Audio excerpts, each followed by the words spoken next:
Greetings and salutations, everyone, and welcome to the Dirt Sheet Radio NXT Post-Show Rewind for June the 18th, 2024. I am Tyler, the pro wrestling hipster. Gentlemen, introduce yourselves to the fine folks watching at home, and then let's hop into tonight's show. Good. Oh, Matthew Malik Wilson, you already know what it is. 3NT Wrestling, Dirt Sheet Radio, the boy back. Glad to be back with my guys. Can't wait to get into this episode of NXT. Let's get it.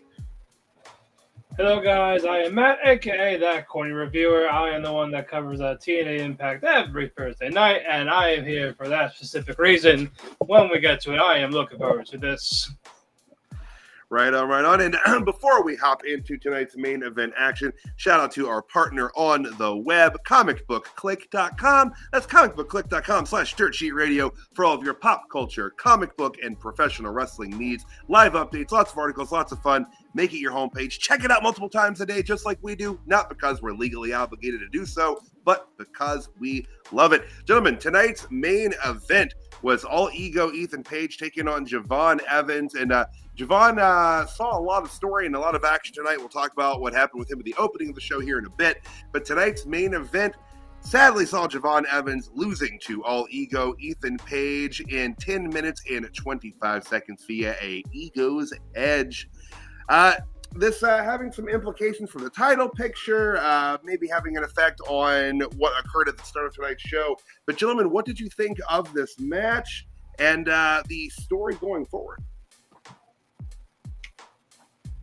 You know what? It was a fine match. I'm new to Javon Evans, and I gotta say, pretty impressive. Definitely young, athletic. I think he could have a future in NXT, but the crowd loves him. So that's why he's getting this quick little push to see how he does. Do I see him winning the NXT title? No. But I do think this will be a sink or swim moment for him in a main event for the NXT title. And as for what happened after with Trick and Sean Spears getting involved, it makes sense because I believe Sean was involved with Javon a couple weeks ago, last week, in that WDQ match. Right. Yep, and with Ethan Page, lost to Trick, wants that rematch, beats the normal contender. So I feel like it's going to be a fatal four-way for Heatwave. Yeah, Malik, what do you think, man? Oh, man, my bad. I got zoned out a little bit. The background music is fire. Right, isn't it? I told you, man. It's awesome. Music is fire. I'm not going to hold y'all. Y'all told me before the show started. But anyway, back to the point at hand. Took a little break from NXT for a little bit, wrestling for a little bit. Things come full circle. It was amazing to see Javon Evans get the shine that he got tonight in NXT, because I do believe me, Tyler, and CJ all predicted when we first saw him show up on the NXT scene that sooner or later WWE and Shawn Michaels were going to apply a jetpack to him and try to rocket him to the top due to his athletic ability. Didn't really see too much about him like Mike-wise. I think that could be a little bit of work. We've seen him in a couple of backstage segments, kind of repeated the same thing over and over again, so he can get better at that. But other than that, the skill is off the charts when it comes to him. It was an amazing main event for me, especially him wrestling injured due to what happened earlier on in the show. But adult main event, can't wait to see what's going to happen. Looks like it's going to be a fatal four-way.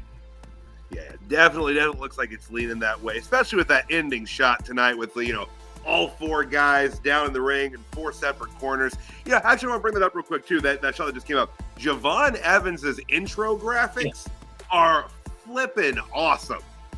Like it's a really cool effect. It's kind of like mirror disintegrates the screen. Looks really cool, and that's something that speaks to how much steam they're putting behind this kid. Is that you don't put production values like that into somebody lightly. This stuff all costs money. It all takes time. They clearly see something in him, and there is something there. It's very raw. But hey, this is NXT. That's the idea. This is developmental. They're going to mold him. They're going to get him main roster ready here. And in a couple of years, he's gonna be I think a huge success on the main roster. Eventually, we're talking years down the line. He's got a lot of time, and a lot of learning to do. But yeah, I think he's like 22. I think. Yeah, young. Yep. So, but yeah, he's definitely got a hell of a future ahead of him. But anything else on tonight's main event, or shall we hop around to the start of the show? Because I think that's why a lot of folks were tuning in tonight for some of the events that happened at the top of the gig. I say let's get to it. All right. I have one thing. I'm sorry. Hypercritical Malik is back. Trick, you gotta take advantage of them commentary spots a little bit, buddy. They put you on commentary for the main event. You are the NXT champion. We barely heard you on there. You have your ride or die Booker T right next to you, who actually played into a great segment with you calling the other commentator first and Booker T being jealous. You could have played off of that and made an amazing commentary segment. Trick, you're doing an amazing job, and make sure you take advantage of opportunities like this to grow your star power. That's it. No, agreed. Very, very good point. Very good point. I mean, that's basically, let's see, that the last match was 10 minutes, 25 seconds. So, I mean, you're looking at 10 and a half minutes of uninterrupted promo time when you think about it. Now, obviously, the goal is to also get over the action in the ring, but 100% right. And he could have. Trick should also be hyping up his number one contender as well. Exactly. Yep. And why is he like? Yeah, he won the Battle Royal, but why they should be looking forward to the match. Right. You want to get invested.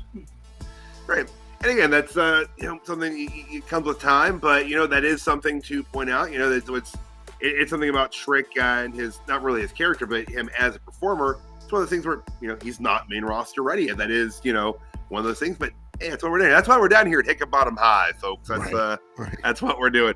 But so the top of the show, from the Performance Center, as it typically does. But it opened up tonight with the number one contenders Battle Royal. And I think I don't want to say a shock. I think everyone's kind of expecting this. But one of the entrants we had was, of course, tonight, Joe Hendry of TNA making his NXT debut. Yes. And say his name, and he appears and then goes right back over the top rope into the back. People were a little upset. I'll get to it in a bit. Here's the thing. He wasn't going to win the Battle Royal. No. And I think that it was kind of, I don't want to say their hand was forced to put Joe Hendry in, but Joe Hendry had to make an appearance. People have been, just chomping at the bit for him to be on NXT television for weeks now, and I feel like they had to do something, and they also did some things online and backstage that will set up some future appearances for him. But this was quick, and man, the internet was pissed. But the match itself was great. But gentlemen, what did you think of the Battle Royal, the outcome, Hendry's involvement? Kaz was there. Like, this was a wild. I know Kaz didn't get an entrance. What the shit? Yeah, just Joe Hendry. What the fuck? Battle Royal was fine for what it was. For Joe Hendry, as much as I was upset, I get it at the same time, because it just in that less than a minute being in there, he got more over than anyone else, nearly everything else involved in the match. And now fans want more of him. So if you want to see more of him, go to TNA every Thursday. So bring those fans with you. But Kaz was great. Kaz was great. Nice showing for Dragon Lee. I don't know what the deal for Dragon Lee is. Like, he flipped back and forth to NXT main roster. Yeah, I'm not really sure either. He's one of those guys where it's like, as much as I love Dragon Lee, I kind of would prefer him to just stay up on the main roster. We've been saying that we've really been saying that since he lost the North American title. After that, it was kind of just, it's time for you just to stick up on the main. There's enough talent at NXT, and especially now with this, TNA talent exchange, they don't need to be pulling main roster guys down to NXT. But I was a little surprised with the outcome for Javon Evans. I was surprised they couldn't win, but after what happened in the main event, it kind of makes sense now, especially because make it a four-way match with all four of them involved. I personally wouldn't mind, like, Kazarian is a He's a great worker. He really is. He's very nice seasoned vet. Could help out Trick a little bit to get him to that little bit of the next level, but bears can be choosers. He is still undefeated in Velocity. Hasn't lost a singles match in WWE. So there you go, guys. For those that don't know, he used to be in WWE until he refused to cut his hair. Is that really the reason? Yeah, that's why he got fired. Yeah, and now look at him. He cut his hair. He cut his hair. Like, well, I guess you can come back. Damn. All right, that's why. Well, welcome back, short-haired Joe Hendry. Apparently. But other than that, though, it was fun. Nice little crew that they had. Nice interaction with everybody. I guess it made sense for why Ego was not in it till later. Because Ethan Page and Javon Evans were featured 4 to 5 times throughout the show. Yeah, and really hyping up those two. Because they did have Oro Minza take Ethan Page out through the middle rope very quickly at the beginning of the Battle Royal. So yeah, Ethan Page, as we'll talk about a little bit later tonight, has made the case that he was never eliminated, and obviously he's going to use that to heal his way into the title picture, as it would be. Nothing wrong with some textbook booking, nothing wrong with that. Just throw him out saying, all right, now you're limited. Go away. But yeah, it was a little, I kind of don't understand why they didn't give Kaz an entrance. Kaz did eliminate Hendry, right? Yes, and they are feuding in TNA. Okay, so that I was going to ask about that because I will say I'm a few weeks behind on my TNA viewing. I got to look back in the DSR. They had a match at the last pay-per-view in Kazarian one. Then Ace Steel came in, and I was like, "Oh my God, he's gonna fucking bite him. He's gonna bite Kaz." I hope he's got his shots. But yeah, but it was a fun battle royal. It went just about 16 minutes or so. I said, big surprise, I think, with Javon, but he's over as hell right now. Like, people love him. You don't see a whole lot of signs in NXT. I've never been to the Performance Center. I'm assuming that they're probably pretty pushy about signs in there. It's a pretty small facility, but there are signs for him in there. Get bouncy and all that. Like, people are digging it, and like I said, he's good. He's very, very good. Yeah, let's let him get some personality in there. Let him get some character work going. Like I said, he reminds me a bit of ACH. If y'all remember ACH in Ring of Honor a few years ago. He went crazy? But what happened I always wonder what happened to ACH. I feel like he just kind of stuck. The wrestling business happened to ACH. Oh. He got in the way of Kylie Ray. Yeah. He is doing much better now, though. He was in a really bad place last year, and a bunch of people came together to help him. So, good. There's your ACH update. Okay, good. But that's good. That's good. Yeah, just as far as in-ring physicality and athleticism, that's what he reminded me of immediately. So hopefully, they can just get a good head on his shoulders, and not maybe give him too much too soon. That can always will be a problem. We've talked about that concern with Obafemi as well. Just a little too much too quick. I feel like he'll cool down after Heatwave. They can see where he stands. But he's just good for that exciting athletic ability until, the next challenger for possibly Trick. Or maybe, who knows, maybe we'll get a new champion. Now, do you think that this potentially being a fatal 4-way situation, do you think that this is hurting Trick at all? Not building him into a, very focused one-on-one feud? Is that diluting his reign at all, or no? The problem is we're seeing, was he good just because of Ilya? Because that is still his best matches. And he gets a lot of momentum in multi-mans. But in terms of one-on-one with other people, he's still very green. And I don't know, and with Ethan Page, not the right opponent for him, so why are we trying again? I don't know, can he match the style of Javon Evans? no, if I was going to do a one-on-one match, honestly, personally, it should have been Shawn Spears. He is a heel. It's in Canada, where his hometown is. Like, and he can afford to take the loss and make Trick look good. But after this, they need. I gotta interrupt because you said Shawn Spears, and the thought of Shawn Spears and Trick Williams in a singles main event on pay-per-view made me sick a little bit. Just a little bit. Well, we had it with Ethan Page, so. Hey, Ethan Page has potential when you don't put him in 12-minute TV matches. Kid, when he killed himself in TNA, I didn't forget that. I think that if you're talking about that NXT main event that you had with Trick Williams, they fucked them on time on there. Like, giving them a TV match and having them start their feud on pay-per-view is fucking dumb. Like, I watched Ethan Page in the ring with many other people and impressed when he shouldn't have impressed. So I figured with 20 minutes with Trick Williams, they could have done something. I'm still not ready to write him off yet, like, based off that performance. Trick, I was a little down on, and Ilya brought him up on me, and you're right about Trick. Like, I'm still trying to see if maybe it was Ilya, because it was his mellow matches didn't like do it for me. They were very heated.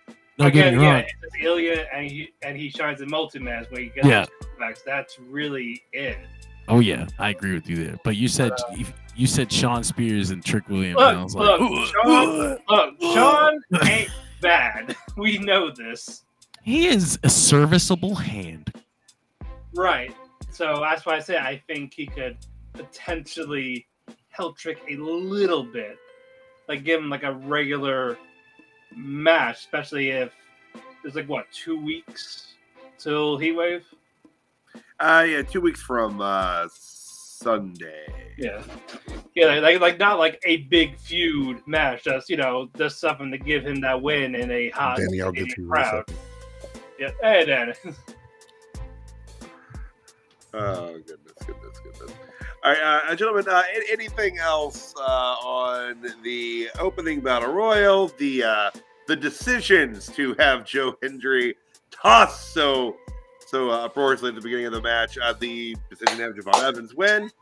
We believe he'll be back. He had an interaction with HBK, angrily coming through the curtain after. Yeah, just get me Moose. Let Moose to school some of these guys. I just got one little conspiracy theory here that didn't turn out, so it's not going to happen. But hey, when I was watching the match, I kind of wanted Shawn Spears to win because who was the person who introduced this battle royal to us? If y'all don't mind, was it Cody Rhodes, the one that told us about this battle royal? Am I correct? So to fuel Danny's speculation, Danny, I got you on this. See, I got you. Whenever you're not around, I still got you. So fuel Danny's speculation of Cody Rhodes being turned into like a Homelander type character where he's too good of a person. It would have been dope to kind of plant the seeds on that of his man's getting the title match at Heatwave. But other than that, man, I was fine with the finish, man. I was fine with it. It was a great battle royal. Plus, the thing about the battle royal is WWE did a great job. Shawn did a great job with having that have little trickle down effects to the rest of the show. Nathan Frazier, Axiom got into it backstage, as we'll talk about later. So it was a great way to start the show, in my opinion. No, agreed. Yeah, absolutely. Absolutely. So moving from the battle royal, we had was it the locker room segment with the women in the back, one of our obligatory Hickenbottom High go-tos here, of course, setting up a match between newcomer Carly Bright and evil Fallon Henley. But yeah, so that's it up there, and then that took us right over. Oh, yeah. I just wanted something about this picture is racist. I can't put my finger on it. What?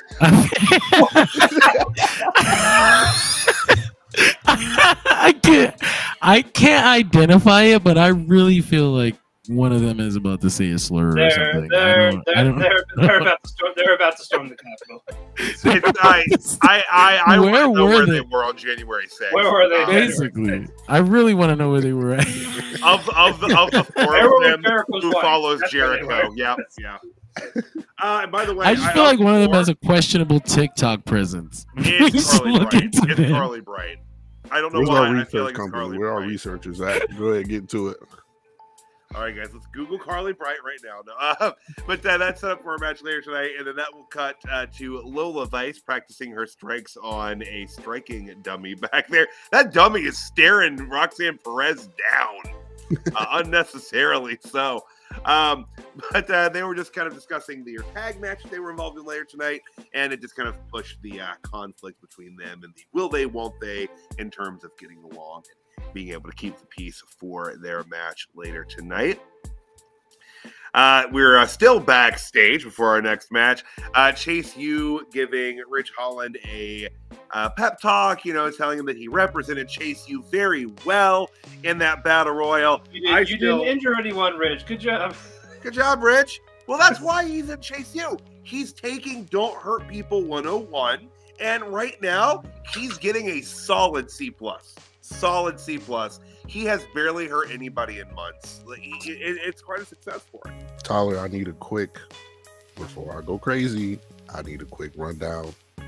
Why is Chase Holland? Why is he in Chase U? Why is Rich Holland in Chase U? Rich Holland says that Thea Hale reminds him of his daughter, which weirds me out. Really weirds me out. Yeah. That's bothered me. They kind of dropped that after a couple weeks because I think Daddy Ridge was not a thing they wanted to lean to. Yeah. So he was kind of welcomed in that way, but it's kind of caused some problems with Riley Osborne and Duke Hudson. They haven't really accepted him the way that Andre and Thea have. Now, that being said, Riley was over in the UK this week, and they have a match later tonight that we'll talk about, and there's some things that happened in that pertaining to Duke Hudson's acceptance of Rich Holland. But he's been palling around with him for a few weeks. But yeah, up until tonight, Duke hasn't really been that groovy with it. And Riley Osborne actually wrestled him a couple weeks ago and lost. But yeah, it's been kind of a little bit of a tentative partnership. But he was wearing the shirt tonight. So as of tonight, I think that Rich Holland is 100% Chase U. But yeah, it's kind of the quick rundown on how Chase U got to where we are. But Chase U is forever, man. Chase U will never die. Jesus. But Chase U. But she's like, I already hate it. But while they were backstage talking up their buddy, they were approached by the Good Brothers who made fun of them. And they said that Ridge went from brute to nerd. Because, he's taking Don't Hurt People 101, but he's probably also taking some, calculus classes and things like that, I imagine. Prerequisites.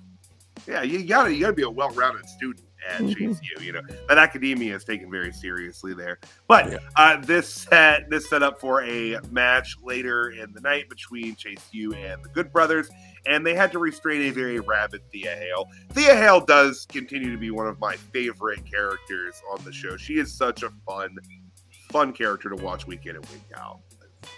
Great. But hey, that is going to take us to our next match on the card, a triple threat tag team competition. We had Jakara Jackson and Lash Legend taking on JC Jane and Jasmine Nix, taking on Roxanne Perez and Lola Vice. A fun, chaotic match. NXT Women's Champion Roxanne Perez and Lola Vice pick up the win in just about 10 minutes after a blind tag. So Roxanne can hit Pop Rock to steal the win. But gentlemen, what did you think of this match and the story that they're building between Lola and Roxanne? If they stayed as a team, it was wasted potential. You could have called them Vice Perez. It is. Yeah. Oh, Jesus. I was trying to drink. Look, it was right there, and now we don't have it. You're failing me, Shaw. You're failing me. It's over with you. Match was fine. It's a triple threat tag. You know it's chaotic. It's gonna be a mess. This is hyped up Perez and Lola Vice. I don't see them being on the Heatwave. Probably just a match next week or something like that. If Julia is actually going to be there, that's going to be Roxanne's big match, and I cannot wait for that. So if I have to get a filler before him, so be it. Sorry, Lola. I need this. Not you. No, I thought it was a great match. So when I was watching the match, the person that came to mind is actually CJ, because of course I watched the PLE this past weekend, and the triple threat tag match that was in there wasn't that great. So when I saw this match, I was like, CJ might be onto something. That NXT might have the best women's division in WWE right now, which I kind of actually, after seeing this match, agree with. And this is supposed to be developmental talent that gave us a great triple threat tag match. So if I'm WWE, I'm looking at NXT and being like, hey, maybe we need to send you guys down there for a couple of matches so you can see how synergy actually works in these type of matches, so we can have a better match at the next PLE if you decide to do that. But that was my thought. In other words, great match in my opinion. Okay. Yeah, agreed. I wonder if sometimes, if just being down at NXT in the Performance Center, if there sometimes is just a little less pressure, different energy in that environment, it's a little more familiar. It's generally the same, 300 people and some change in that building week in and week out, and I feel like that, that familiarity, brings some comfort. But yeah, it was a solid match, solid competition. I 100% agree with the sentiment that NXT has, the best women's division right now. It's awesome. It's a great deep roster. It's such a deep roster that I was in favor of adding another championship. That's saying something. Right. I wanted to. You mentioned the fans in NXT being familiar with the talent and making them feel comfortable, and it reminded me of the Full Sail crowd, because they used to do the same thing.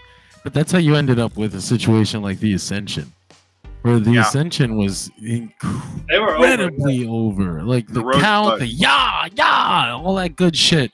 And as soon as they got to the main roster, of course, it wasn't helped by Vince, turning them into the stupidest shit you've ever seen. You're gonna be a Alicia too. But it makes me wonder if right now there's anybody in NXT who could be benefiting from that kind of boost, that almost artificial boost that wouldn't help you on the main roster right now. Can you think of anyone, Tyler, that could use the who's currently sitting on one? I like to point to Lexus King, but that's just me being an asshole. That was the first game coming to mind. And I like Lexus King a lot, but I don't know. It hasn't quite clicked. He's a traitor. No. I said before this was the best move for him because he stinks at coming up with things for himself, and clearly you're gonna have to go somewhere where they come up with it for you. Yeah. But it still kind of stinks. That's just me though. You know me. I'm into the wrestling, and I think Lexus Brian Pillman King Jr. should be a little better by now. He's coming on. He's coming on. Nice guy. I'll say that. He was a nice guy. I ran into him a couple years ago.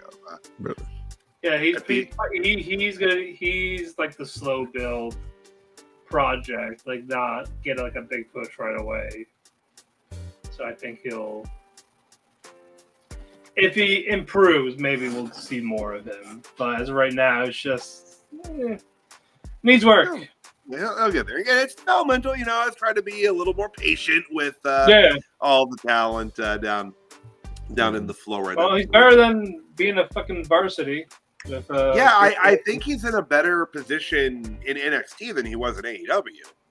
I like his character here more. It doesn't. I don't know. It feels somehow more natural being further away from who he really is, or maybe this is actually closer to how he behaves in real life. Not being pressured to be like, oh, this is Brian Pillman's kid. He has to be like Brian Pillman. Right. He shouldn't be fucking Brian Pillman. Just go start a locker room brawl with somebody, or just stand there with a pencil, he's gonna aim a gun at somebody, whoever tries on Dante Chen or whoever the guy he was feuding with.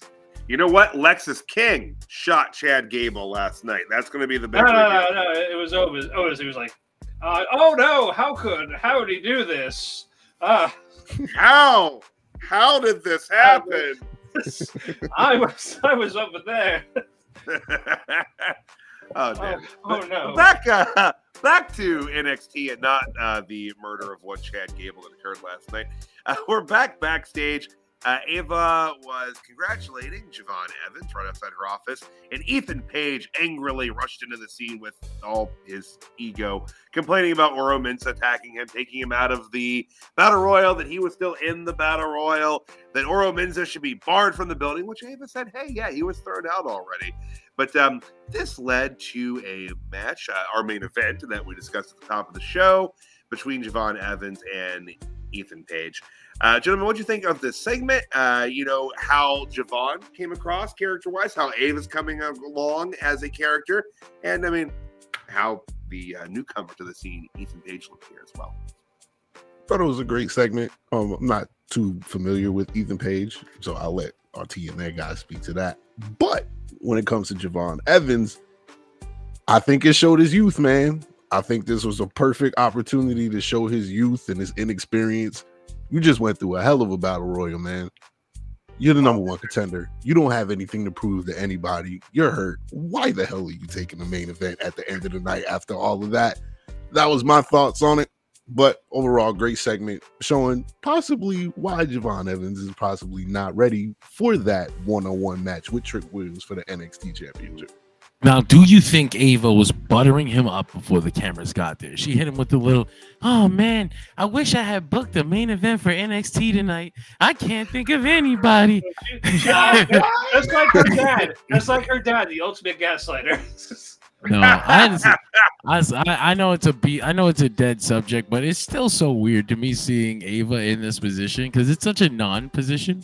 Like, we had to give NXT a dedicated general manager just to fit you on the card because we don't know what the fuck to do with Regal you. could be on TV now. Yeah, like there's so many old people in the fucking building. Shawn Michaels is there. Every fucking body's there every week. Do y'all think though that? Do y'all think though that the reason why she's the general manager is to promote a youth movement on NXT? Because I mean, we never thought we'd see Sexy Red on TV. So, like, I think they could convince themselves that's why.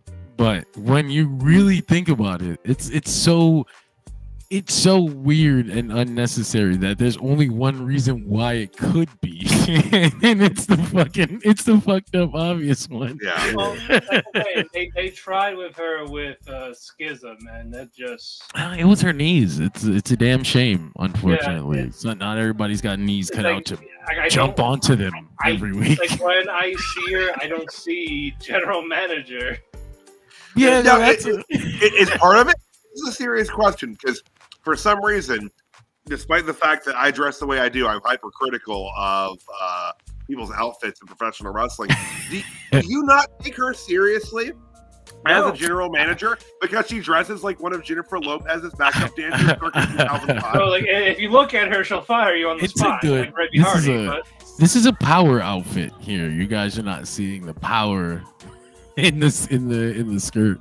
I'm telling you, this is what girls wore to dances when I was in high school. Like, I don't know where she's getting her sense of style from. She's too young to know these styles. I don't understand it. Quick disclaimer: Tribal Chief, potential Tribal Chief, Final Boss. I have nothing to do with this slander of your daughter. Just want to let you know. Then it's okay. You'll have In-N-Out Burger like the 5th time and say you never had it before.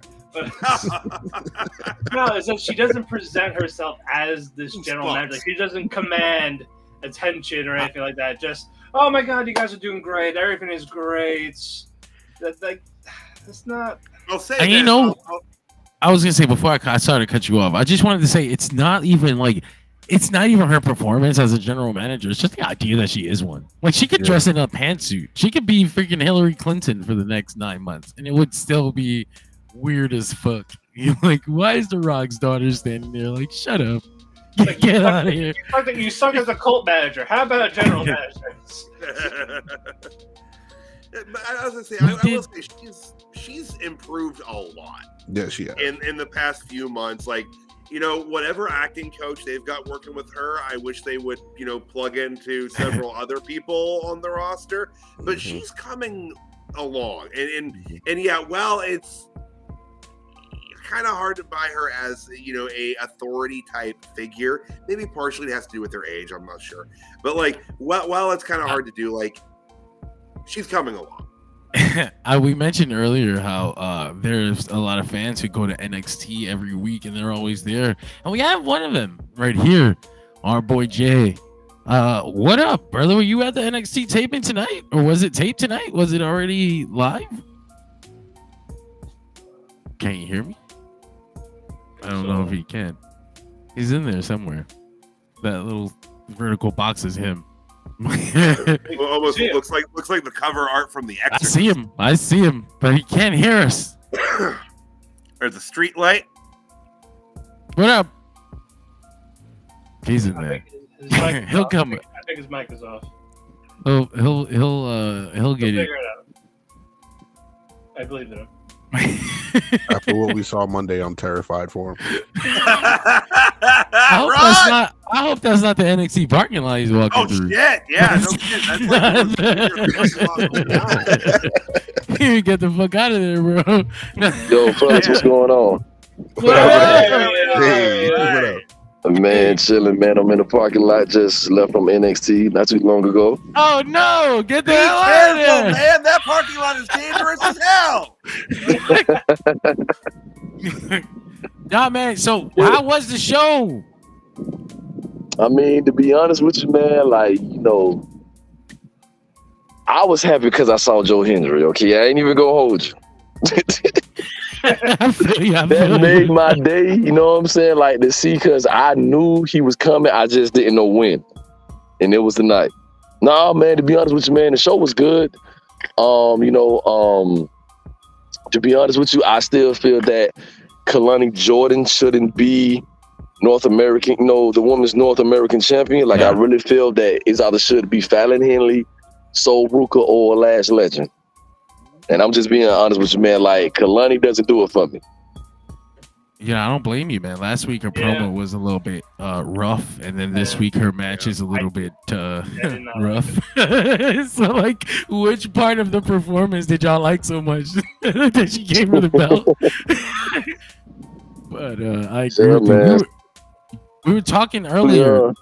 We were talking earlier about you guys in the building and how y'all get really excited sometimes for a particular wrestler, and then when they go to the main roster, they ain't getting the same reaction because they were giving so much love down in Florida. And I asked the guys if they thought anybody was getting that right now. We kind of the person that we came to agree on was Lexus King, but I wanted to know, as somebody who's in the building fairly frequently, did you think there was anybody that y'all love? Really love right now that just if they went to the main roster tomorrow, they would not get that same affection? Oh, real quick. What the hell's going on? My damn.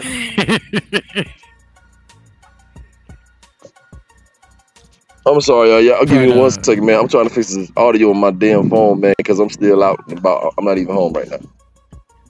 I thought good. I guess I'll let Tyler take it. Take it away until you can figure that out. Well, that's going to actually be a relatively smooth transition, talking about Kalani Jordan starting her journey as the inaugural Women's North American champion. We had Kalani Jordan taking on Michin in her first defense tonight. And Kalani Jordan successfully did defend her championship this evening in just about 10 minutes. As said, this wasn't her best showing in a one-on-one match. And that's kind of rough considering who she was in there with. Michin, Mia Yim, she's been in the business for a while. She's been wrestling for quite a long time. And she's a great hand in the ring. She's a veteran at this point. And she can have a good match with just about anybody. She's, similar to Natalya Neidhart in that way. But yeah, not the best showing for Kalani. It is a rough start for her. And, we'll talk about some things they set up later tonight. But, her championship reign might be shorter rather than long. But we'll see. But, gentlemen, what did you think of this match? How her championship reign is going thus far, a couple weeks in. And how long do you think she will hold this belt with the way things are going? I didn't like this match. Like, I was not feeling it. Honestly, if that were me, I probably would have given it to Michin over what's her face. But I like, she's just, this is like my second time seeing her, saw her qualify a match. It's just something about her is just not clicking with me. And the fact that they gave her that title, like as the first champion, it's just I don't know what they see, but I don't work there, so I cannot tell you. But and they want to give someone that's green as hell a title to see how it goes, especially as their first champion, though. And personally, it's a bold strategy. Bold strategy. Con, let's see how it pays off. No, this should have. Yeah, this should have been Michin, if I'm being honest. Get that season bet to help elevate those younger women, and whoever beats her, that's going to help elevate that next generation. So that's again wrong move, but I'm honestly hoping a short reign. Not every title reign needs to be like 8 months. Mm-hmm. So I'm hoping a month or two it'll be over. So we'll see. I gotta agree with him. I didn't really like the match like that, if I'm going to be perfectly honest. I have seen Kalani Jordan have good matches. I don't know if this was just an off night. Like Tyler said, she was in there with Michin, so I was kind of expecting a good match from what I thought we were going to get. We didn't get that.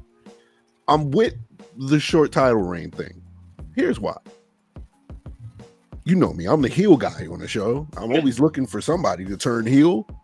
Anybody else notice Sol Ruka in all black playing a friendship role before you going out for a title match? Anybody else notice that? Did that catch anybody else's eye? Because it's certainly caught mine.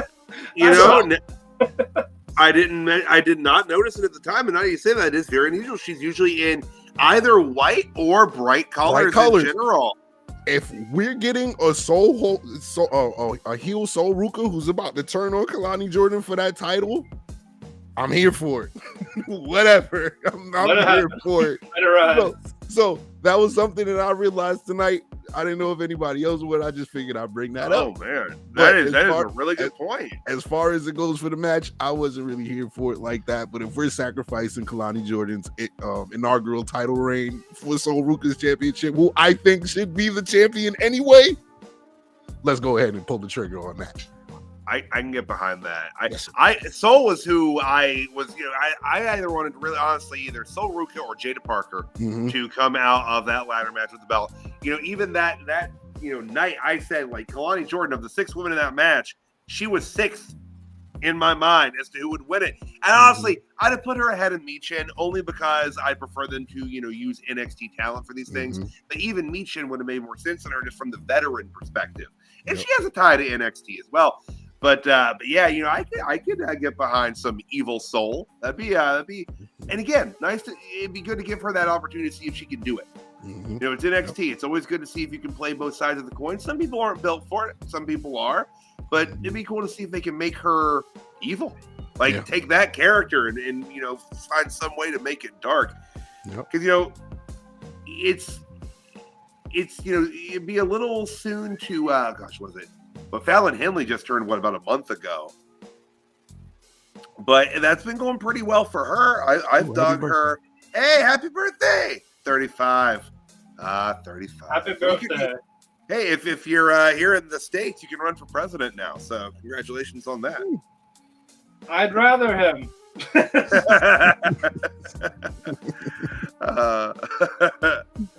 this. But as far as this match goes, this was probably the weakest outing on the card this evening, and I don't think it was Michin. I can agree with that. Yeah. But moving back to the backstage, Kelly Kincaid was interviewing All Ego Ethan Page, and he was, healing it up, just basically setting up for the main event this evening, which we talked about at the top of the show. We then got a vignette for Izzy Dame. So they're putting a little bit of push behind her as she, I guess, gears up to make an on-TV return. I didn't realize we hadn't seen her for a few weeks there. But they brought up that she could spike a volleyball at 60 miles per hour, which, well, that's a cool fact and statistic. I don't know how that helps you in a wrestling match. I guess does she know how to do a headlock? Does she know how to do drop kick, tackle, hip toss? All that. If her finishing move is going to be the volleyball spike, though, basically like that wasn't that Khali's finisher, just like like a chop.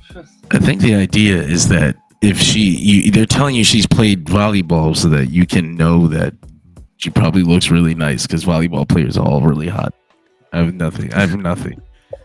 Like, she better, like, her finisher better be like a freaking lariat if she had like that strength in the arm. I would dismiss it. I would dismiss that, but it is Shawn Michaels NXT. It's possible. Like, yo, women's really volleyball. possible. Women's volleyball drew like 90,000 people to a fucking arena last year, and I know that it ain't not the strength for the fucking game. Hey, here in Columbus, we have a pro women's volleyball team, and they're opening. How do they look? They drew like 6,000 people their opening weekend at Nationwide Arena here, so like it's actually getting a pretty big following. So shouldn't her finisher be a flying axe handle from the top rope then? Right? Like that makes the most sense logically. Do it, Sean. Do it. Do it. Do it. Do it. Do it. All right. All right, so before our next in-ring segment, we did have one more backstage segment. We brought this up a little bit earlier, but yeah, Nathan Fraser was looking all sad and dejected in the locker room. He was approached by Axiom, who was a little upset that his friend, tag team partner, co-champion, did not inform him that he was going to be in the 25-man battle royal for #1 contender. He was upset about that. He also brought up that last week he was lusting after the Heritage Cup. And then they were approached by Luca Crucifino, representative of the family, who brought a contract to be signed by Nathan Fraser for a Heritage Cup match next week. Gentlemen, what do you think of this segment? And, you know, how they've continued to create this allure around the Heritage Cup, almost like the One Ring in Lord of the Rings, where everyone is just drawn to it. Once you hold it, you yearn to have it again. But what do you think about this segment? How they've been kind of giving it almost a mystical property? Don't break this tag team up. Break the tag team up. I agree with that. I agree too. Yeah, they need to be a team. They're actually pretty good as a tag team. So why ruin that for the cup? I don't see Fraser winning the belt. He is impressive, though. I would say that, but he ain't gonna win that cup. No. I agree with that. But not a bad segment, though. Yeah, I was shocked to see the hate from Axiom. Me personally, because even Nathan was like, "What do you mean? Why did I be in a battle royal? Why weren't you in a battle royal? Like, it's a chance for the championship. Like, what are you talking about?" So hopefully this was audition for the next WWE Snickers commercial on his part. And you're not you when you're hungry. It was just quick hate. Like, you had to get it out your system, bro. Here's the Snickers bar. We could go back to being tag team champions after this. But you know what I'm saying? I'm with y'all. I don't want them to break this up, man. This has been one of the best tag teams on NXT, in my opinion. I was super hyped when they came together and started showing what they could do. Don't break this up yet, Sean. Just kind of push this one to the side if you don't mind. I mean, it can be a fun little angle, you know, little rough patch for them as a team. They can work through and be stronger at the end of it. But yeah, keep them together. Love them as a team. They're having great matches, and they just got really just got into this title reign. So I'd like to see them, you know, hold on to these belts for a little while, at least maybe through the summer. Partially because I'm not even sure who they dropped the belts to right now. So let's keep them together for a while. But yeah, that kind of was a good point. It's like, Axiom, man, it's like, why are you mad? It's like, yeah, you're a tag champ. It's like, you should have been there. You should have won this belt too. Like, I think it was, what was it? You know, it's a little stepping outside the realm of kayfabe, but, you know, DDP said that Dusty Rhodes once told him, if you're not in this business to be world champion, you shouldn't be in this business. And, you know, there's an aspect of that here. So it's, you know, it's interesting that he was that upset about it. But Luca Crucifino quickly becoming one of my favorite ancillary characters on the roster. Looks all right in the ring, but I enjoy his swarmy lawyerness as it is. I wish they'd give him back his old Judge Judy entrance theme he had, though. It's a shame that he has to use the family's entrance instead. But yeah, so this will set up for next week. Nathan Fraser will be getting a Heritage Cup opportunity. And but plus, yeah, as you guys, if he wins the Heritage Cup, you both could defend it, can't you? Like, what's that the really seems to be the way they've been rolling with that. What's the issue here? Like, yeah. I don't know why Axiom. Did anybody consider that maybe he doesn't want another responsibility? Nobody asked him if you want to do you want to defend the Heritage Cup? Nobody fucking asked me. We got this belt already. I don't want to be wrestling twice. Like, no. That's not fair. That's not fair because there was a lot of people on this show who pulled double duty on the same night. You see, he's like, I don't want to be. He's like, I don't want to be. I don't want to be one of them. Like, look at them wrestling twice. I'm chilling. I got a promo. Get me WTA and then we'll talk. You know, it's fucked up. We getting paid the same either way. Like, no, bro. No. It's all under this mask. It's all to breathe under this thing. Like, oh Jesus. But they had a before the in report. They did have a quick recap of the TNA Against All Odds pay-per-view, in which they sent Tatum Paxley over to wrestle Jordan Grace. That was kind of obvious from the end of NXT last week, but not who I would have chosen personally to send over there. How was Tatum's her reception at the pay-per-view? Fairly positive. She had a decent show. It wasn't the best match on the card, but given how Battleground went, it made sense. I know people wanted Natalia and all that. Like, oh, like what are you expecting? Like Becky Lynch, Charlotte? Like, yo, it's gonna be a partnership with NXT. Like, I am sorry. Like, and these are the NXT guys, so they're like on that level. As much as I enjoy TNA, we gotta be realistic. Like, they're not gonna send freaking Roman Reigns against Josh Alexander. You know what's cool though, is that they just because they see TNA, at the NXT level, doesn't mean that that's how they see all of wrestling. Because that's how it. I don't blame people for feeling that way initially. Like, oh, look at this bullshit. Because they did it to All Japan too. They sent Charlie Dempsey. It's like, oh, look at they fucking playing. This is fake. Yes, it was true though. But he did have a great show against Nakajima. He was great. Don't get me wrong. But I don't blame them for feeling that way initially. But now, seeing how they sent EO to Marty Gold and they sent AJ to Noah. Yeah. So it's like they're willing to send big stars out. Just. It's good. It's a good start. It's a good starting point. Yeah. That being said, if it goes well, you'll get the bigger names. Like, you might get AJ in TNA one more time. Like, I was gonna say AJ's gotta be like a given. I feel like at the end of all this, they get one AJ appearance at the very least. Like, come on, bro. And he'll be in their TNA Hall of Fame, I'm sure. He jobbed out one of the most over guys in your roster. But at least it was at least it was by another Impact guy. But I don't think it was the Impact writer in that motherfucker making decisions.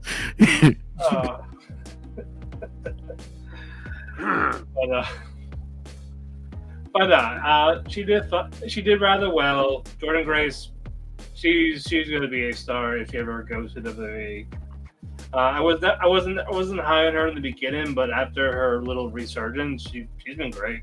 So I'm looking forward to more Jordan Grace. And I think her ending up in WWE in the long run is almost a foregone conclusion. They're laying a lot of groundwork with her right now. I mean, the appearance in the Rumble, multiple appearances on NXT, and she's looked like a star in every one of those showings. So yeah, I think she'll probably land there eventually.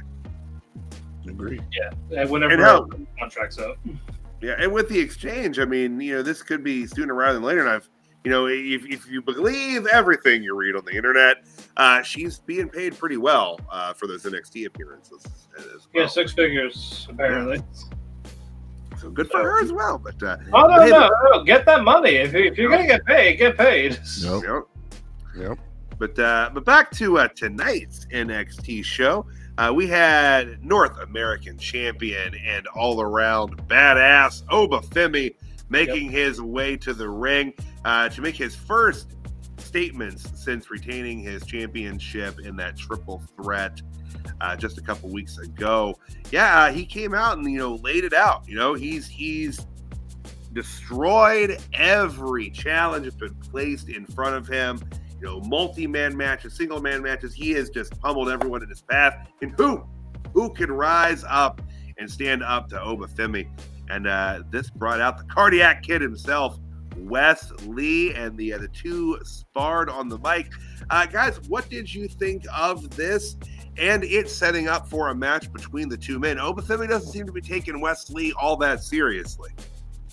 Well, I thought about this segment the same way WWE thought about this segment, because can we just get to the picture of the guy in the crowd, please? Can we just do that? Yeah. That was the segment for me, not understanding exactly what the hell was going on in the crowd, and to make sure nobody was trying to run up on Oba, even though I think that would be the dumbest decision to do. Right. That's their funeral, man. Like, yeah, I wouldn't do that.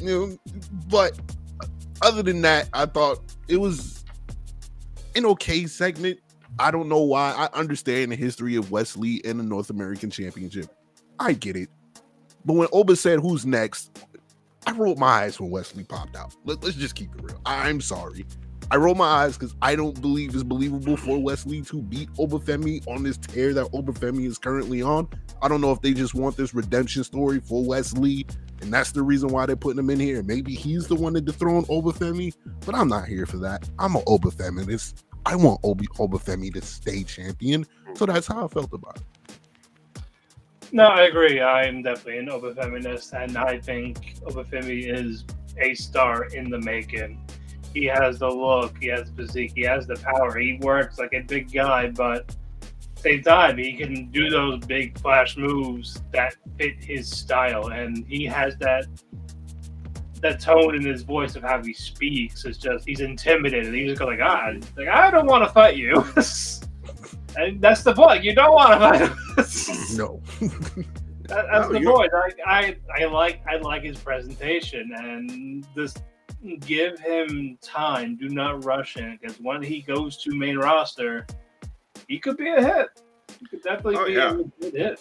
So I'm all for it. Main event WrestleMania, baby. Main event like 5 years. Let's do it. I'm all for it.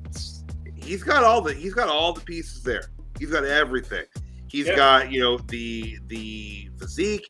He's got an incredibly great, base of in-ring ability.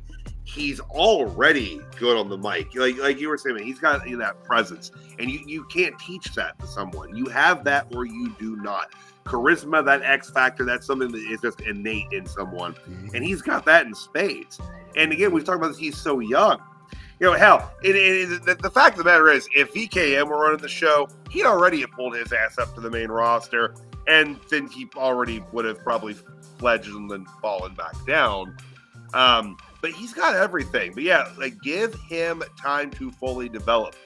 Let the man bake. You don't want to pull this cake out before it's done. Yeah. So, I got a quick question, Tyler. Yeah. Do we pull the trigger now? If they want this Wes Lee thing, cool, whatever. But we just talked about who we think is next for Trick Williams, and we're not very necessarily pleased with Trick Williams' title run so far. Is this the time to pull the trigger on Obafemi becoming the next NXT champion? Man, I ask this question every single time I'm up here. I get it. I totally get it. And every time you ask it, I'm like 8% closer to saying yes. It's the time to go ahead and try it. And part of that is just because, I love Trick, but man, this titling just is not working. And we say a lot of times, the journey to the title, the chase for it is bigger, than the reign itself. But it's just not working for him. Like I said, I just feel like again, your last champion was Ilya, and he was aggressive. He carried what him and Carmelo had, and it's just more of.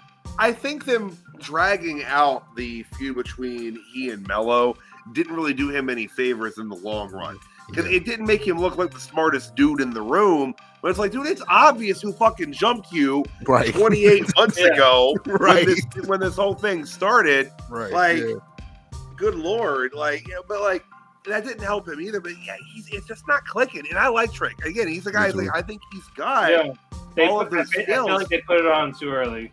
Maybe it was because of that groundswell that he has. We talk about the reaction that people get in the Performance Center, it can maybe even sometimes give management a little bit of a false sense of someone's ability. But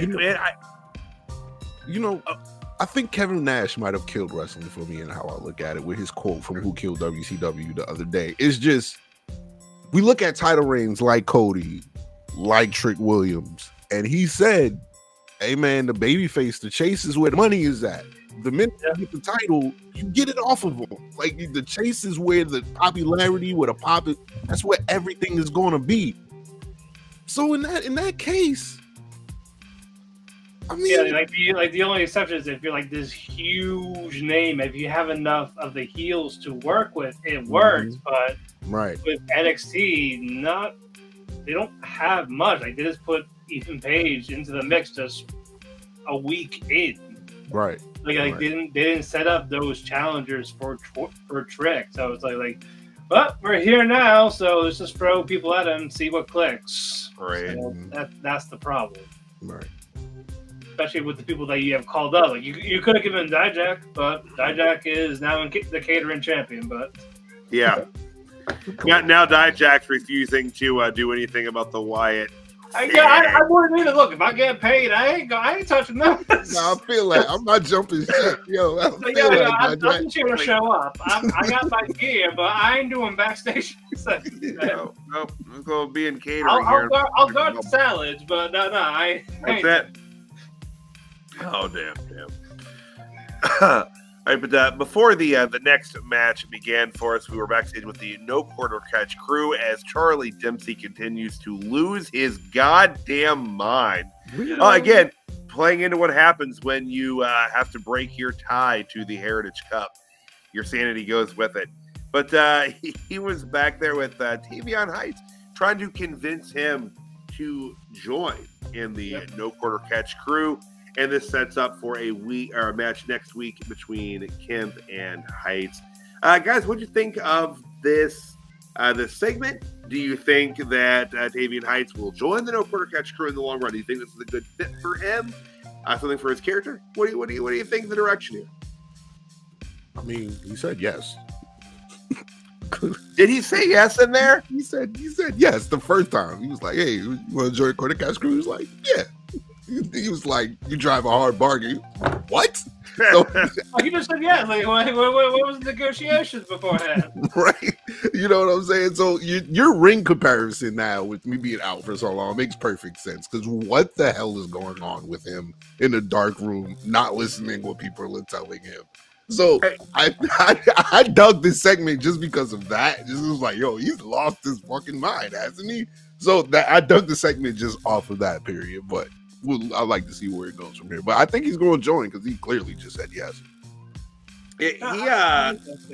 He's really inherited a lot. Charlie Dempsey, I mean, has really inherited a lot of his father's charisma, and I didn't know you could pass that shit down to somebody after seeing how David Flair worked wrestling matches. I assumed that charisma was not something you could get from your father, but no, he really does. He has Regal's goofy ass timing where it's just it's funny, but at the same time it's I don't know if I really want to laugh because I feel like you're going to start tearing ligaments if I do. But he's good at this, and I was questioning it for the first couple weeks. It just seemed off the wall, but he's leaning into it hard, and it's convincing. I believe that there is some little piece of his mind that is just inside the Heritage Cup. Maybe when they write your name on that damn cup, it takes something. It takes part of your essence away from you. I don't know. But it's fun, man. It's a lot of fun. It's more of, you had this Heritage Cup, that's something that represents your father and all that, and all of a sudden you lost to some wannabe Italian gangster. And it's just that's got to be embarrassing for him, for a guy like him. Especially when he got it from No MDR, I believe, right? Yeah, so it's more that type of wrestling, but he lost to someone that's not really technical. But he has that little menace streak from his dad when he was in WCW, that Lord Steven Regal stuff, where he knocked up and as that TV champion, even though that's the Kiss of Death belt. But he'll even tell you it's the Kiss of Death. But no, Charlie Dempsey is impressive. So I am curious to see how his character will evolve with this group, especially with no Heritage Cup. Hey, that took us to a quick NXT Anonymous via the Twitter. We had Wolfgang and Coffee back there shouting as Gallus seems to do, and then they got jumped by Tyson and Tyreek, getting a little bit of revenge for what occurred to them last week, which is cool because I like Tyson and Tyreek. I think they've got a really good look. You know, I'd like to see more of them in the ring to see what they're really more capable of. But that's cool, though. They're getting a little more TV time here and continuing a TV feud with them. But hey, that's going to take us into our next match on the card. We had Fallon Henley taking on Carly Bright with Kendall Gray, who was backstage with her earlier. Every once in a while, I just feel like they pick these names and they kind of sound more like porn stars than wrestlers, and Kendall Gray is definitely one of those names that sounds more porny than wrestling.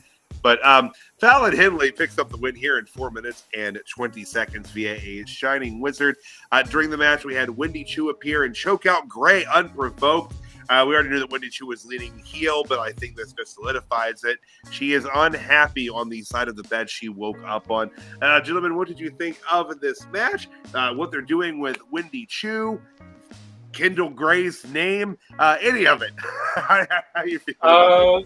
I think that's my big complaint with the after NXT 2.0 is that the names, for a lot of them, don't sound convincing as that's not a wrestler, or that's not someone I want on my billboard, main event, and a big pay-per-view. Some in between, like Braun Breaker.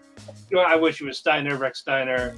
You got Obafemi. You have Carmelo Hayes, Trick Williams, and then you have these names: Fallon Henley, Carly Bright, Two Stacks, Tony D'Angelo. Is didn't they just pick a name out of the hat? All right, let's just go with this.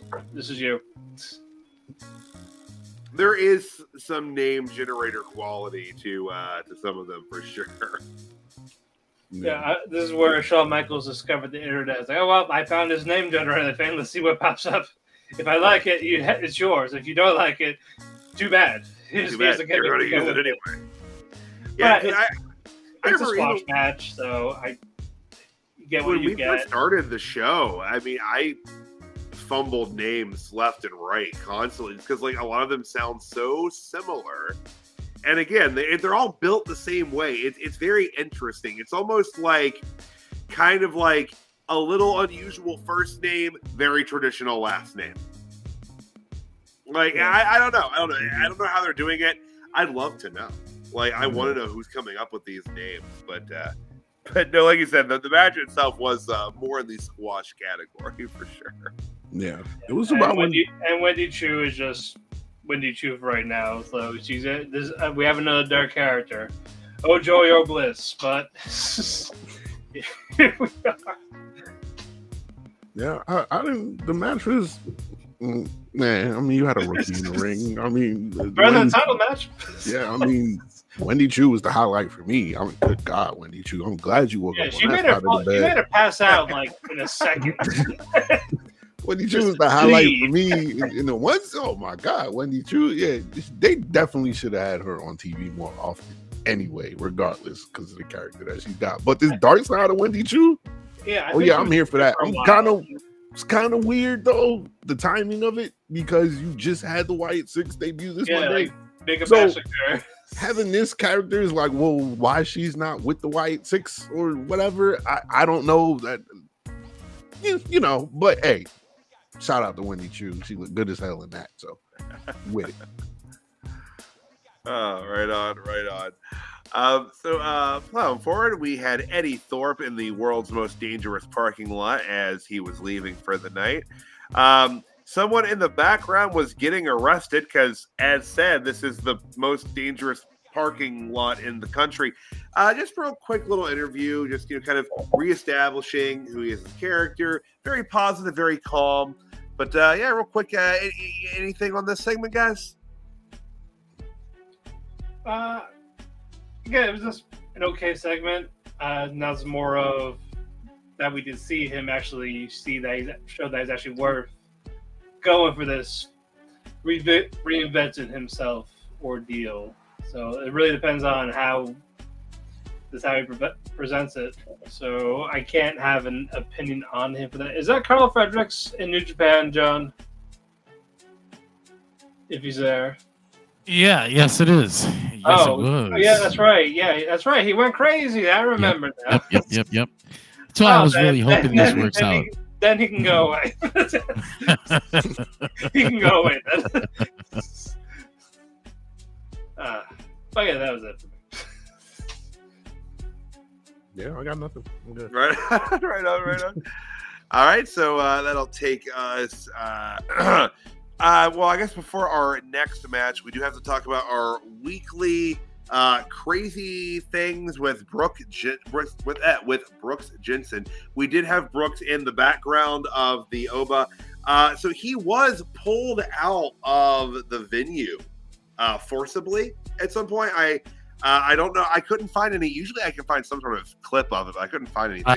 I'm downloading the video now. It's my fault. I forgot to upload it, and now I have to go through a whole thing. If you can talk for like 30 seconds. Hey, talk for 30 seconds is something I can absolutely do. We can do that. We got it.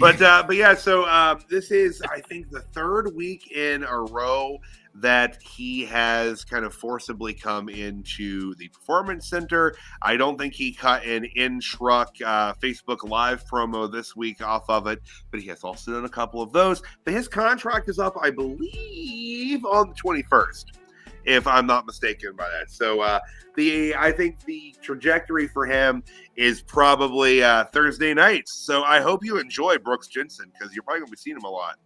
Nice. I do have the clip. Perfect. Yeah, he's been. Oh, there it is. No more. Oh my God! Oh my God! Good job, Jim! Get him out of here, Jim! You know how bad I wanted to test myself against you one-on-one. Hell, I even had the opportunity tonight to be in the Battle Royal. I wanted to test myself. Nobody gives a fuck. That's crazy. Shout out to the dude protecting his wife or whoever that is with him against the crazy white guy that's behind him. Like, making sure shit is like, is this kayfabe? I don't know. Do I need this? What's up? So shout out to him. Like, yo, you had the same exact feeling I had. Yo, what the hell is going on? Salute to my boy. That had me in tears watching it. That's great. We found Brian Pillman's actual kid. There you go. Yeah, like this, like I know that they've really gone out of their way to not focus on this angle really on television. You know, and I think that unfortunately hurt Wes Lee tonight. Because I meant to bring that up during the promo. Because during it, you know, I'm sitting here, taking notes. I'm listening. And I was like, my God, why is he having such a difficult time getting the words out tonight? And this makes complete sense. He was distracted. He was watching the Brooks Jensen thing. But it made Wes look really shitty on the mic tonight. I completely forgot to bring that up earlier. Yes, and now that obviously makes 100% sense as to why he was so stuttered on it, but that didn't do him any favors. That was my point about the Obafemi thing. It was like, can we just get, that's why I was like, can we just get to the picture of the guy in the crowd? Because he threw everything off with the Obafemi segment. Like, as soon as that happened, Wes Lee was just kind of like, now I hope he loses. You know what I mean? So it's almost like, did they not tell him? Did they not tell Wes Lee? Like, are they not telling NXT talent when fucking Brooks Jensen is going to pop up? Because that'd be pretty wild if they weren't telling anybody. Power through, damn it, it's live television. This is what you have to learn to do. Yeah. Yep. Oh boy, no, that was a no bueno. So, yeah, I think Brooks is TNA bound. As he said in his pickup truck a few weeks ago, he's looking to make it. I will welcome him and eventually maybe bury him. We'll see. We'll see how he does. he looks like he might be like in a Hall & Oates tribute band. But he's not bad. He's not bad. Well, if he's better than Cody Deaner, that's all I care about. Oh, I'm tired of Cody Deaner. I am tired of fucking Cody Deaner. Before we finish up, I wanted y'all to see HBK in this clip because he's fucking ridiculous.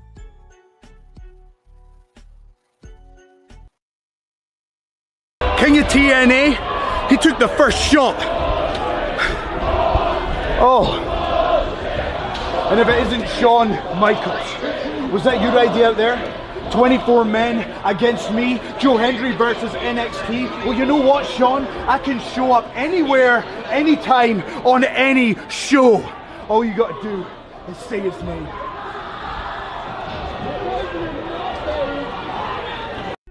It fucked up the whole clip. I'm not sure why it aired with. I was expecting Shawn to pick him when he was talking. Yeah, me too.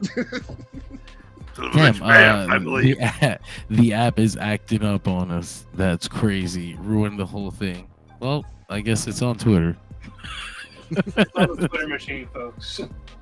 But yeah, setting up for more Joe Hendry involvement in the future. Shawn even saying he believes there at the end of that. So, which is good. Like I said, I felt like they had to get him involved tonight, but they'll have more with him. And the crowd was pissed. Like you could even hear the bullshit chants there. Mm-hmm. Oh yeah, he got over in 2 minutes. So yep, that's all it takes. The same as names all it takes to get over. But hey, it's going to take us into I think the last match we'll be discussing here this evening. Actually, real quick, Top Dollar or AJ Francis, he made a tweet about this.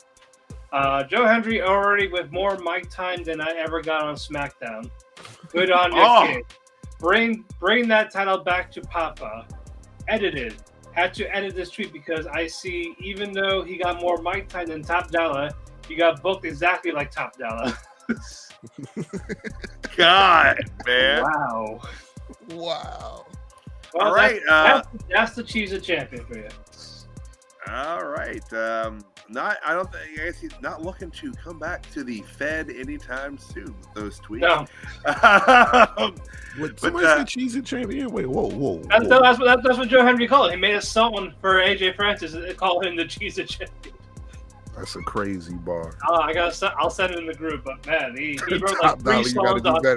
He wrote 3 songs on him, and one of them was the Higher song by Creed. Like, can you please get fired? I was like, oh no. Great. Oh, damn. But our last match we'll be discussing here this evening, Chase U being represented by Andre Chase and Duke Hudson, taking on the Good Brothers, the OC, the Club. They've got 35 names. Chase U picks up the win here in just over 5 minutes. This might be Duke Hudson's turn to the dark side here. Rich Holland did aid in the pinfall, and they both lied about it together a little bit later backstage. He was confused. Like, is this what winning feels like? Look at Rich smiling. Look at him. Sneaky. Evil as fuck. He knows what he's doing. He's like, did I win? Did I actually win a match? Oh boy. Yeah. Chase U needs to quit trusting people. That's the problem here. You know, They're let too Chase friendly. in. Yeah. Well, you know what? It's being a school with open enrollment. That's the problem. They need to be more selective in that regard. Get Jungle Jack Perry. They'll get rid of trust right away. That trust will be gone Forever. Yes. There you go. The scapegoat again. But you know, as far as the match goes, pretty solid work here. I don't really know what the OC's continued trajectory down in NXT is. They're kind of just hanging out, putting teams over for the most part. They've lost way more than they've won down there, and you know it's always good to have some veteran voices around, I'm sure. But other than just putting teams over for the most part, I don't really know what they're doing. No, this is exactly where they need to be. I do not like the Good Brothers, even as Bullet Club. Take that away from them, they're awful. And Carl is okay on his own, but with Luke Gallows, nah, this ain't it. Like, oh, they're the best tag team ever. Oh, there's like, no, this, they're good. They're better when they're freaking talking shop of Mania when they're jokes. That's it. That's all they are. I am sorry, guys. And them just putting teams over, good. That's exactly what they need to be. So there you go. Screw them. Yeah, I was going to ask them, is it time for them to go back to AJ yet? No, he can get rid of them. Just don't be anywhere. Don't be anywhere. God damn. That's what the man is looking for their unemployment. This is go. Like they con a lot of promoters to think they're worth this so much money just because they sold some freaking t-shirts. No, I am sorry. No.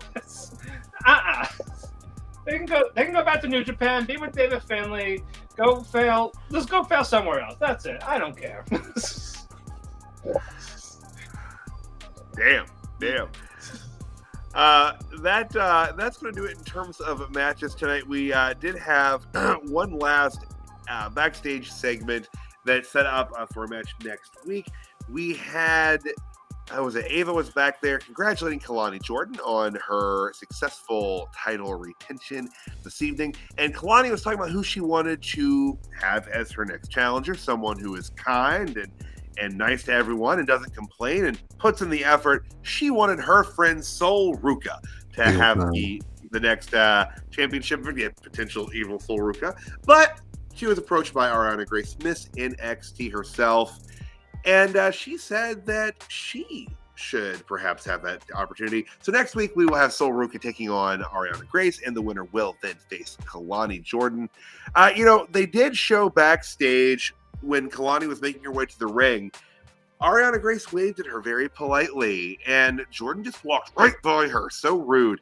And I think that's her real issue here is the rudeness. It's not befitting a champion or a lady to be so rude. This is a real elbows on the table kind of moment, you know?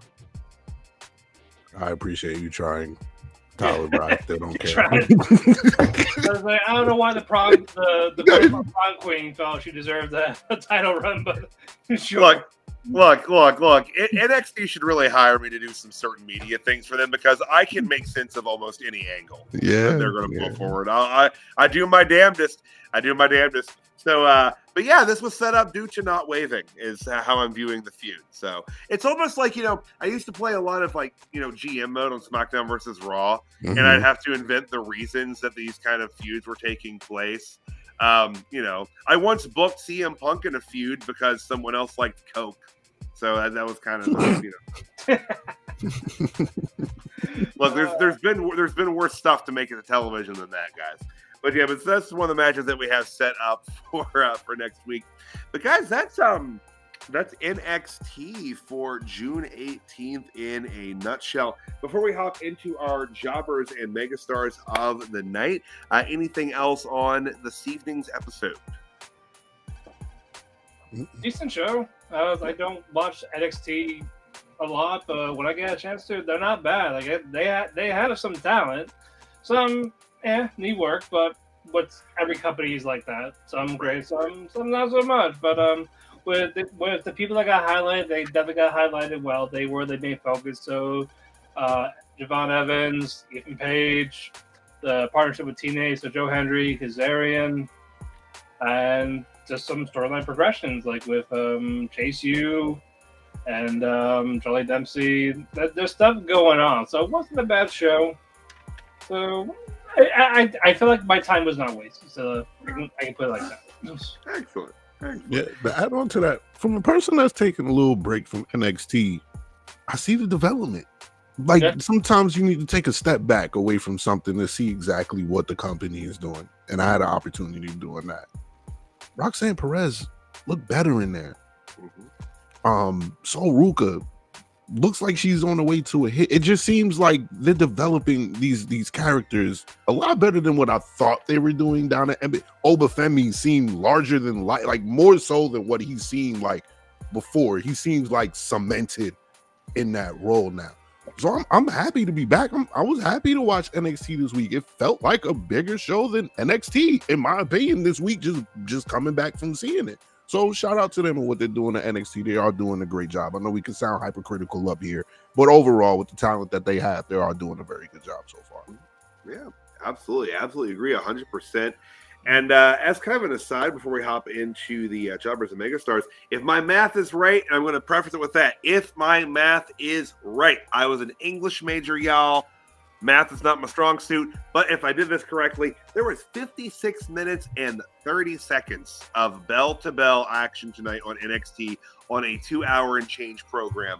So, like, I got to give them some credit there. I think that's, you know, pretty good on that, too, once you're working a bunch of commercials and stuff. And so, you know, I enjoy that as someone who covers Raw for Dirt Sheet Radio as well. You know, sometimes you get 22 minutes of wrestling in a 3-hour show on Raw. So, hey, shout out to NXT for the amount of belt-to-bell time. 22 minutes of a 3-hour show is wild. Yeah, they've done it. It's not been that bad lately, but like they have absolutely done that before, without fucking question. But hey, before we talk about our jobber of the night, something that, you know, is awful, you know, something that stinks up the joint. If your joint is being stunk up, get over to monk.com. Promo DSR10, save yourself some money there and get some good aromatherapy going. Make your home smell like a villa on the beach. It's lovely, guys. You know, as wrestling fans, we often have a reputation for not having the best sense. So let's fight that and get some Monk aromatherapy. But guys, tonight's NXT Jobber of the Night. Gentlemen, I'll take the point on this one. My jobber of the night is actually it's two people. It's the OC, because I don't know why they're down here, and I either give them a good purpose or put them somewhere else. Just give them something to do. There are other teams in NXT that can be filling this tag team role that they're in. Again, I appreciate the veteran perspective. I'm sure that they are, at least I very would hope that they're working with people down there backstage, trying to do some coaching while they're down there, but they're not really doing it for me as a team. I don't see the purpose. Let's you know, give that time and in-ring attention to NXT talent. So they are my jobbers of the night for that reason, with a little honorable mention to Kalani Jordan, because this title reign ain't doing it either. But, gentlemen, I will step back. And, Blake, man, who'd you have as your jobber of the night? To be honest with you, man, been gone for a while, but the energy is the same. Dragon Lee is my jobber of the night. Take off that LWO shirt, for God's sake. Do not be of LWO anymore. Just be please, like, just stop. Like, it's dude. Just seeing him with that shirt was highly disappointing tonight. It was just like he hasn't realized it yet. It's holding him back, honestly. Yes, thank you for saying that for weeks. Yes. Yeah, no, I agree. He shouldn't have been with them. No. The minute they put him with the LWO, I was like, well, there goes the Dragon Lee hype that we were supposed to see on SmackDown. In a couple of months. So that was my jobber of the night, unfortunately. Gals and Anderson, they learned their place. Hey, Tony, if you watch this, I know we said stop unsigning people. Just take them. Take them so I don't have to see them again. Just take them. Just take them. Sign the ROH. I don't fucking care. Just get rid of them. Pay them the money they want, and I don't want to see them again. We're good. We're good. It's more than I deserve. So there you go. That's my job of the night. Oh, man. Can we keep reaching, though? Yeah. We keep bitching. We keep bitching. Let's take those two. Let's take those two. Try to negotiate this thing. No. We keep AJ and Mitch. Just get rid of those two. No one gives a shit. Okay. They will not care. That's good. But all right, so that is going to take us into our mega stars of the night. Gentlemen, who would like to take the first swing at their megastar? Joe Hendry. He got over in minutes. Got the crowd hyped, and when he got eliminated, they were saying bullshit. That was bullshit. So shout out to that. That means that we're gonna get more. Now you want to see more. You want to see him in TNA, and when he comes back, crowd's gonna love him. They're in for a treat, and I cannot wait. I cannot wait for him to make some songs in NXT. I want to know who he's gonna make songs about. I'm ready. Yeah, it's going to be good going forward. And see, I will say too, the second time a Scotsman lost to a reign of bullshit chants in the last few days. So not a good week to be a Scotsman in wrestling. No, they lost their game too. Before that, not a good day, not a good week for Scotland. I'd have to agree. I mean, it's the obvious choice for me. The way the crowd went crazy for him when he came out. And especially they didn't like him being eliminated at all. Even though you was talking wild crazy, if I was in the ring, you would have been the first eliminated too by everybody. So I get that. But the fact that he was able to get that type of energy tonight makes him the megastar tonight for me. Yeah, agreed. Like I like to point out sometimes with folks who don't watch a lot of wrestling, but my wife was in the room at the top of the show tonight. And she knows who Joe Hendry is just from me walking around the house, clapping and singing at random intervals. But like, even she was excited. She's like, "Oh shit!" She's like, people are gonna be happy now, right? And I'm like, "Yeah." And then she said, "Look at that smile," and that's something I want to take away. The casual fan's perspective. Look at that smile. Such a nice smile. She says the same thing about Cody Rhodes. She thinks Cody Rhodes is like the cutest thing. So like, there's. If only she knew how annoying Cody was. She likes the lisp, apparently. So she said that. Well, then she's gonna love Moose because he also has the lisp. Hell yeah! but I guess I'm gonna tumble right into place with everybody. It's Joe Hendry tonight. Like it was just. People have been ready for him. He got the response and reaction that I think he would have wanted to get. The response and reaction that I think management was thrilled to see. This partnership with TNA is going pretty well for NXT. So far. It would have been cool to see Kaz get an entrance tonight too, but Joe Hendry, despite losing and being out of that match so quickly, he was the star of that battle royal. He really was. Yep, and Kaz was in the final four. They could have said no, but nah, he stuck around. But it was funny when Joe Hendry came out. I was like, I don't care what else happens today. I'm happy. And then as soon as I said that, he got eliminated. Like, well, I spoke too soon. Yep. Like, and should have put that on you. No, but taking him out of the match so quickly, I think probably will benefit him in the long run. Again, because it made people curious about him. Now they want to see more of him. Mm-hmm. Yep. And it gives him, something to kind of, rally against as a character. So this will be cool. I'm really interested to see what they keep doing going forward with this relationship. But folks, that's NXT in a nutshell here. Before we hop off, I'd like to remind folks that we here at Dirt Sheet Radio are here for you, the professional wrestling fans, every weeknight and almost every day of the week, really. But we're here Monday nights for Monday Night Raw. We're here Tuesday nights for NXT, as we are right now. Wednesday nights, right after Dynamite. Thursday nights, after TNA Impact. Friday nights, after SmackDown. Saturdays, when we've got PLAs on Saturdays. Pay-per-views on Sundays, when we got pay-per-views on Sundays. The 3NT podcast, every single Sunday. Yes, sir. The flagship DSR podcast in the middle of the night, Wednesdays and the Thursdays, but posted by Thursday morning every week. Coming soon, CJ, who was not with us this evening, and I will be doing CJ and Tyler's Level Up Adventure, covering NXT Level Up, because you know what? We don't get enough NXT week to week, so we're expanding our NXT coverage with that. It's going to be a lot of fun as well. But folks, let's go around the table here real quick. Malik, man, where can the folks watching at home see you next? I know I gave them a little bit of a mention there, but where will they find you next? Where can they seek you out on the internet?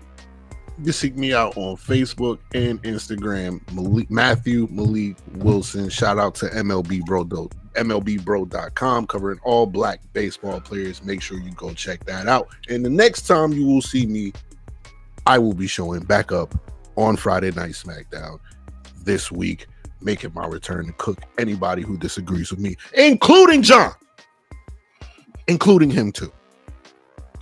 Can't wait for that. And of course, 3NT on Sundays with my brothers Danny, Ocean, and Vaughn. Casey, his boy. Oh my God, got too hyped, but it's all good. Glad to be back, man. Love y'all, man. All right. Yeah, awesome to have you back. Was thrilled to hear that last week when John let slip. He wasn't supposed to tell y'all, by the way, and that's my issue with John. He was supposed to be a surprise. Oh shit! I just ran John out. I didn't know. I was just supposed to pop up. You're like, oh shit, Malik's back. Yeah, that's how it was supposed to go. But anyway, the way it started off today, anyway, would have ruined it because of my message in the chat, not knowing what was going on. But anyway, I can't remember what happened, but I'm pretty sure they were sad about something, and I told them you were coming about to cheer them back up. Oh man. Oh, we're throwing at you back. But Matt, my corny reviewer, sir, where can the folks find you? Oh, well, they could find me on Twitter at DamienPhoenix12. I am on Impact for Dirt Sheet Radio every Thursday. And for my other ventures, I have an anime podcast called Otaku Cafe. We are now a part of Dirt Sheet Radio. We aired on YouTube. So, John, thank you for that. You'll see us there every Wednesday, like either 7 or 8 o'clock Eastern. We just cover the seasonal anime shows every week. So if you're an anime fan, check out that. And if you want to follow Twitter for that, it's Otaku Cafe Anime. We are also on the Twix, but we're on Spotify, Apple Music. We're on WTM Network, Chairshot Media, and now Dirt Sheet Radio. So check me out there, man. Right on. And I, as always, am Tyler, the Pro Wrestling Hipster. I don't do a whole lot on the Instagram or the Twitters, but it's at PW Hipster over there. The Pro Wrestling Hipster over on Facebook is where you can find me, and of course here on Dirt Sheet Radio. And guys, I'm making my rush to 1,000 followers right now on the Pro Wrestling Hipster page. I'm at like 930 something right now, so really trying to get that done. My goal was by SummerSlam, but I think I can do it before then. So I appreciate all y'all that have come out there. And hey, as I said, you can see me here Monday nights. I'm also here on Tuesday nights. Coming soon for NXT Level Up. We're going to be putting that on Sunday mornings, I believe is when the episodes will be going up. So looking forward to that as well. But hey, guys, we love it and we appreciate it. And we'd also appreciate your continued viewership. Everybody that watches live, everybody that watches us on demand. The viewership is growing week after week. John, I'm sure I'm forgetting something because he just popped on. I need a better list than what I got. You're not forgetting anything, but I wanted to say that this is the most watched live episode of NXT ever so far. This is cool. 219 of you watching us right now. Thank you all. Yeah. For sticking with us past midnight to talk about NXT. It was me burying Gals and Anderson. I get it. That's what it was. The draw. Yeah, I'm gonna feel with that. But hell yeah, like I said, we appreciate that, the continued growth week after week. Y'all sitting up with us late, talking about this sport that we love so much and hold so dearly to our hearts, professional wrestling, and we can't thank y'all enough. But hey, it is after midnight here on the East Coast. We'll see you next time, guys. Have a wonderful night, everybody. Yeah. That trick.